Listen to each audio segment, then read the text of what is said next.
Halo Sobat Neo, apa kabar? Kita jumpa lagi bersama saya Ki Anom di Neo Channel. Kita masih membahas materi mengenai REST API. Nah, pada materi sebelumnya, kita telah berhasil membuat suatu fungsi API yang kita gunakan untuk menambahkan data ke dalam database. Nah, kita masih akan melanjutkan fungsi sebelumnya. Kemarin kita telah berhasil membuat fungsi insert data.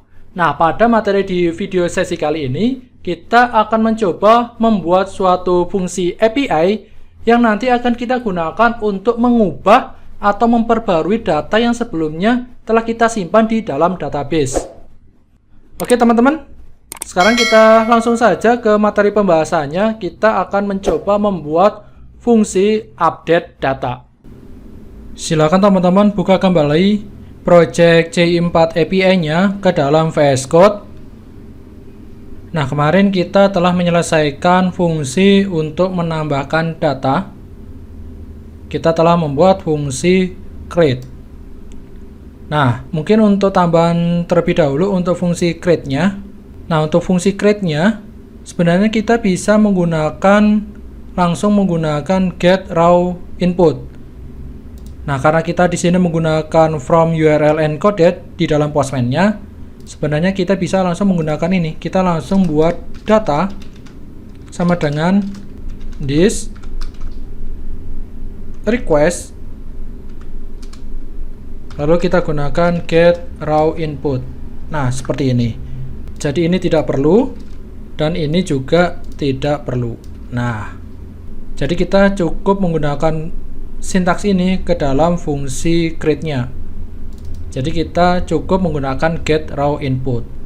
Nah, ketika kita menggunakan get raw input ini, ada syarat yang harus dipenuhi, yaitu untuk penulisan nama produk dan juga harga ini harus sesuai dengan penulisan nama kolomnya di tabel produk. Nah, jadi harus sesuai dengan nama kolom ini. Jadi ketika kita ingin menambahkan nama produk dan juga harga, pastikan untuk penulisannya harus sama, yaitu nama produk dan juga harga.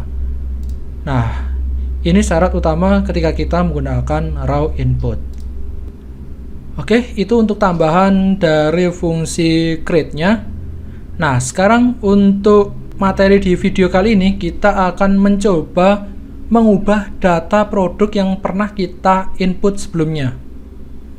Nah, untuk mengubah data produk, kita harus membuat fungsi yang sesuai dengan routes-nya. Kita cek kembali untuk routes-nya apa.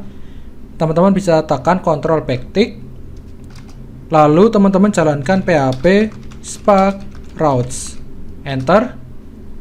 Nah, untuk mengubah data atau update data, nanti kita akan menggunakan metode yang namanya pet maupun put. Jadi dua-duanya sama. Jadi kita bisa menggunakan salah satu dari ini, yaitu pet atau put. Lalu endpoint-nya tetap sama, yaitu products. Lalu fungsi yang nanti akan kita buat adalah fungsi update, di mana update ini nanti ada parameternya, yaitu satu parameter. Nah, parameternya itu nanti berupa ID. Jadi ID produk yang nanti akan kita ubah. Di bawah fungsi create ini, silakan teman-teman buat fungsi public function update. Nah, seperti ini.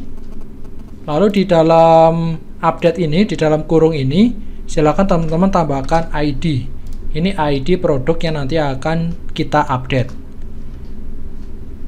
Nah, nanti kita sama menggunakan raw input. Jadi untuk isinya sama seperti insert. Kita tampung aja data yang akan berubah, kita tampung menggunakan raw input. Kita tampung ke dalam variabel namanya data.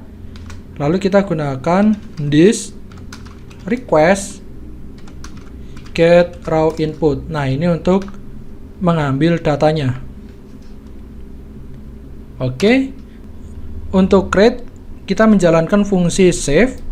Nah, untuk update kita menggunakan fungsi update. Kita tampung lagi di dalam variabel namanya update this kita panggil modelnya yaitu produk, lalu fungsinya namanya update. Nah, seperti ini. Nah, di dalam fungsi update ini kita membutuhkan ID. Ini ID dari produk yang nanti akan kita ubah, lalu perubahannya.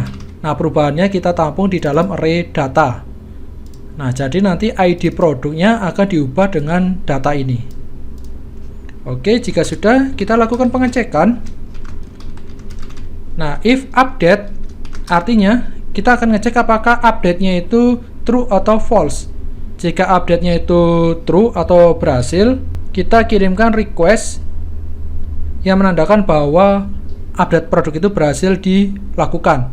Nah, kita bisa copy saja dari sini ya. Dari fungsi create-nya, ini kita copy segini. Oh, kita copy responnya segini sampai dengan return, ini kita copy, lalu kita pastekan di dalam fungsi update kita. Tinggal kita ubah suksesnya di sini. Produk berhasil diperbarui atau diubah gitu ya.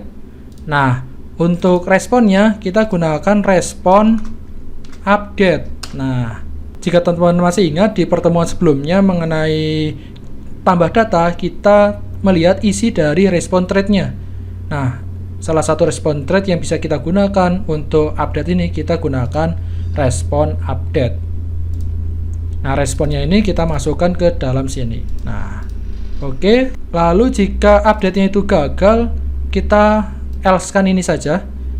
Ini kita copy, lalu kita masukkan di sini. Nah, di sini kita ganti gagal memperbarui produk. Nah, seperti ini saja. Oke, fungsi update-nya seperti ini. Sudah selesai. Ini kita simpan. Lalu kita bisa coba ke dalam Postman. Silakan teman-teman buka kembali Postman-nya. Nah, kemarin untuk insert kita menggunakan metode yang namanya post. Nah, sekarang kita gunakan metode yang namanya put untuk update. Nah, selebihnya sama ya. Ini untuk nama produknya, lalu ini untuk harganya. Nah, di sini bedanya kita ada tambahan ID. Misal kita ingin mengubah produk apa? Kita lihat di dalam database. Misal kita ingin mengubah produk yang ID-nya 3. Misalnya jadi jaket biru gitu ya. Nah, berarti di sini ID 3 berarti kita tambahkan /3. Nah, ini berarti ID 3 yang nanti akan kita ubah. Nah, kita ubah namanya saja yaitu jaket biru. Untuk harganya kita bisa ubah juga misalnya jadi 250.000. Oke, ini tadi belum kita jalankan untuk projectnya.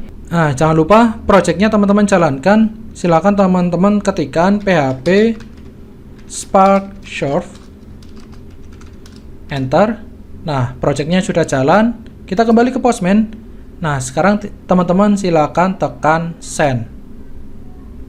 Nah, sudah sukses. Data produk berhasil diperbarui. Nah, di sini untuk status code-nya 200 yang berarti oke atau request-nya itu berhasil. Wah, kita belum mengubah ini ya. Ini harusnya statusnya ID-nya 200. Nah, ini 200. Nah, oke. Kita simpan. Kita coba send ulang. Nah, status code-nya sudah berubah menjadi 200. Nah, teman-teman ingat kembali untuk penulisan status code seperti yang sudah kita bahas di video mengenai list data. Kemarin kita telah melihat beberapa aturan penulisan dari status code. Nah, kita sudah berhasil memperbarui data produk. Sekarang teman-teman silakan cek ke dalam database.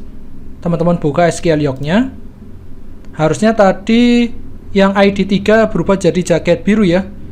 Dengan harganya jadi 250. Ini teman-teman refresh saja. Nah, jaket biru harganya 250. Untuk proses update-nya sudah berhasil. Tadi kita menggunakan metode yang namanya put. Nah, sekarang kita coba satu metode lagi yaitu patch. Nah, misal yang akan kita ubah misalnya yang hoodie ini. Hoodie akan kita ganti menjadi hoodie biru gitu ya. Berarti ID 4 yang akan kita ubah. Nah, di sini jadinya hoodie biru. Untuk harganya, sebelumnya harganya 100.000, kita ubah menjadi 200.000. Nah, oke, seperti ini. Kita coba send. Kita send. Nah, data produk berhasil diperbarui. Untuk status code-nya 200, ini juga status code-nya sudah 200, berarti menandakan bahwa proses request-nya itu successful atau berhasil. Sekarang teman-teman cek di dalam database. Di tabel produk ini, kita lihat, kita refresh saja. Nah, untuk produk ID 4 sudah berhasil diperbarui. Nah, jadi teman-teman bisa menggunakan metode put atau patch. Silakan teman-teman pilih salah satu saja. Oke, gitu ya teman-teman. Untuk fungsi update data sudah berhasil kita selesaikan. Kita sudah berhasil membuat fungsi untuk memperbarui data produk. Nah, sama seperti fungsi list data, kita belum menambahkan validasi atau pengecekan apakah nama produk atau harganya ini harus wajib diisi atau tidak. Tipenya itu apakah hanya berupa huruf saja, angka saja, ataupun kombinasi antara huruf dan angka. Nanti untuk validasinya akan kita jadikan di satu pembahasan di materi tersendiri. Mungkin untuk materi-materi selanjutnya. Oke, list data sudah, insert sudah, update sudah. Yang belum, kita membuat fungsi untuk menghapus data. Nah, untuk fungsi menghapus data nanti akan kita lanjutkan di video materi selanjutnya. Oke, begitu ya teman-teman. Kita telah berhasil membuat suatu fungsi untuk mengubah data. Kita telah berhasil membuat fungsi API, yaitu fungsi update data. Nah, pada materi selanjutnya, di video selanjutnya, nanti kita akan coba melengkapi fungsi CRUD kita, yaitu nanti kita akan coba membuat fungsi untuk menghapus data atau fungsi delete. Kita nanti akan coba membuat dua jenis tipe delete, yaitu hard delete dan juga soft delete. Nah, bagaimana fungsi hard delete dan soft delete nanti kita akan coba pahami bersama-sama di video selanjutnya. Oke, semoga video di tutorial kali ini dapat teman-teman pahami dan dapat bermanfaat untuk teman-teman semuanya. Kita nanti akan berjumpa kembali di materi mengenai REST API lainnya. Saya Ki Anom undur diri, dan salam coding.